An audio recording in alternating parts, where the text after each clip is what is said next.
What happens the exact moment after you're buried? Your family walks away. The soil covers you. Everyone thinks you're gone. But something completely different is actually happening down there. But here's what nobody tells you about death. You don't stop existing. You're not sleeping. You're not waiting in darkness until Judgment Day.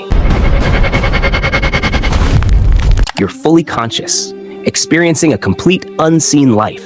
Most Muslims think death means either instant paradise or just sleeping until resurrection. Nothing happens in between.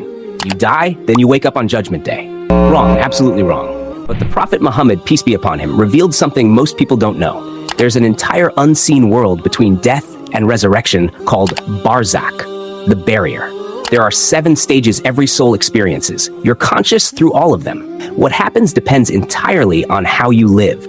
This comes from authentic Hadith in Sahih Bukhari and Sahih Muslim. The Prophet described each stage in detail, not to scare us, to prepare us while we still have time. In the next few minutes, I'm walking you through all 7 stages. By the end, you'll know exactly what's waiting for you and how to prepare right now. Hit subscribe, comment, like, and hype this video so it's reach more people. Stage 1, the descent. Let me show you with an example. This is Ahmad. He died 3 days ago. His family lowered him into the grave, prayed over him, cried, and then walked away. But Ahmed didn't stop existing. Something else began with him. This is stage 1, the descent. His soul is being pulled back to his body. Not like life, but different. He hears his family's footsteps fading above the soil. The silence is crushing, but he's not alone. If Ahmed lived righteously, a beautiful figure appears beside him, dressed in white, fragrant, calm smile. The figure speaks softly. Do you know who I am? Ahmed whispers. Your face brings peace. The figure replies, I am your good deeds. I stayed with you in life, and I will stay with you forever. But if he wasted his life, a dark figure crawls toward him. Blackened face, rotting stench. The figure growls. Do you know who I am? Ahmed trembles. I don't want to see you. The figure hisses. I am your evil deeds. I followed you in life, and now you can't escape me. The Quran warns in Surah Al-Mu'minun, behind them is a barrier until the day they are resurrected. So Ahmed is trapped in that barrier now, and what happens next will determine everything. 2 beings are approaching his grave. Stage 2, the questioning. Now this time again, Ahmed hears footsteps, but not human footsteps, something heavier.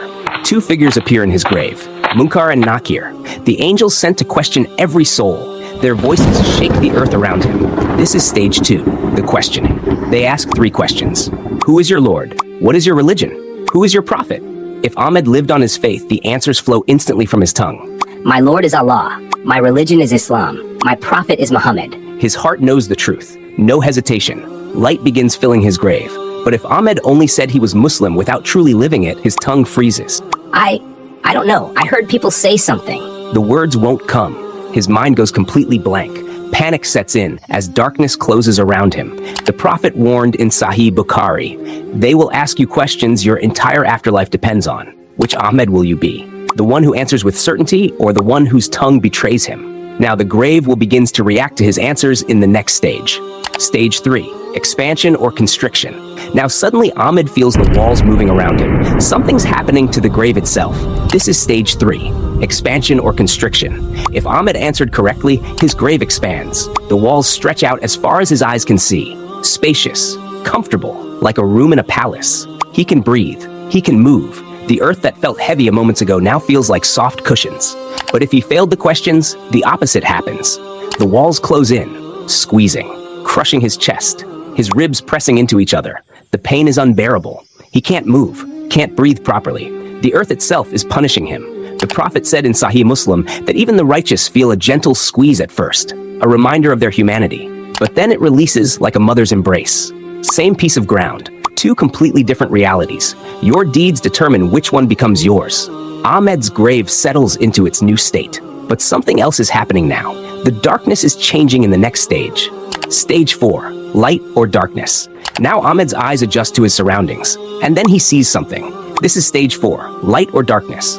If Ahmed prayed his 5 daily prayers, gave charity, helped people, his grave fills with warm light, like sunrise, soft and golden. Every good deed he did becomes light surrounding him. He can see clearly. He feels warmth, peace. But if he skipped prayers, lied, hurt people without seeking forgiveness, complete darkness surrounds him, thick, suffocating. He can't see his own hands. The darkness presses against him like a physical weight. Every sin he committed becomes darkness that won't leave. The Quran says in Surah An-Nur, Allah guides to his light whom he wills, and for whom Allah has not made light, there is no light. Everything you do in life either builds light or darkness around you in the grave. Every choice matters. Every prayer counts. Every lie adds to the darkness. Stage 5. Comfort or torment. Now, a window appears in Ahmed's grave. He sees something through it. This is stage 5, comfort or torment. If Ahmed lived righteously, he sees paradise through that window. Gardens, rivers, beauty beyond description. He smells it. Roses and musk and sweetness he's never known. Every breath fills him with joy. This is his preview, his promise. Peace floods his heart, but if he failed, a different window opens.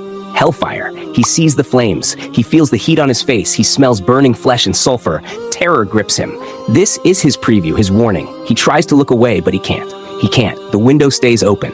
The Prophet said in Sahih Bukhari that the believer's grave becomes a garden from the gardens of paradise. The sinner's grave becomes a pit from the pits of hell. Right now, people in their graves are experiencing these realities. Their bodies decomposed, but their souls are fully conscious. Which window will open for you? Time doesn't work normally here anymore. Stage 6. Waiting in Barzakh. Now, Ahmed has been in his grave for 800 years now, but he doesn't know that. This is stage 6. Waiting in Barzakh. If Ahmed is at peace, those 800 years feel like an afternoon nap. Time passes like moments. He's comfortable, dreaming of paradise, smelling its fragrance, waiting patiently for resurrection day. No suffering, just peaceful rest. But if Ahmed is being punished, every single moment feels endless. A day stretches like a year of suffering. 800 years feels like eternity. He screams, but nobody hears. He's completely isolated. The pain doesn't stop. The heat doesn't cool. The darkness doesn't lift. The Prophet warned that the grave is either a garden from paradise or a pit from hell. Think about this. Some souls have been waiting for thousands of years, and they're still there, still experiencing whatever their deeds created. You can still prepare right now, but once you're there, it's too late to change anything. Suddenly, everything changes. A sound splits the sky. Stage 7, the resurrection. The moment begins when Angel Israfil blows the mighty trumpet. The sky trembles. Mountains crumble. Ahmed hears the sound even inside his grave. This is stage 7, the resurrection. If Ahmed was at peace, he rises calmly. He's been waiting for this day. The day he meets Allah. The day his patience is rewarded. Peace surrounds him as he stands. He's ready. But if Ahmed was being punished, he rises in complete terror. Barzakh was just the preview. Now comes the actual judgment. Now comes eternity. Everything he feared in the grave is about to become permanent. The Prophet said in Sahih Bukhari that people are resurrected in the same state they died in. The believer in peace, the disbeliever in terror, barefoot, naked, but so focused on what's happening they don't even notice. Every soul that ever lived rises at this moment.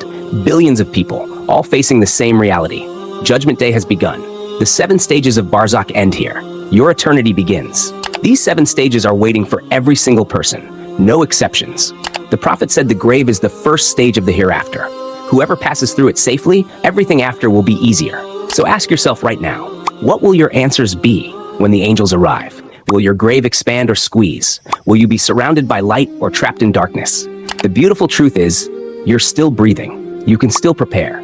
Every prayer, every good deed, every moment of remembering Allah builds your reality in Barzakh. And the foundation of all of this is your 5 daily prayers. If you're praying consistently, your grave will be light and peace. But if you're struggling with prayer, if you're skipping Fajr, if you're delaying prayers, you need to fix this now. I made a video breaking down the 5 specific traps that keep Muslims from praying.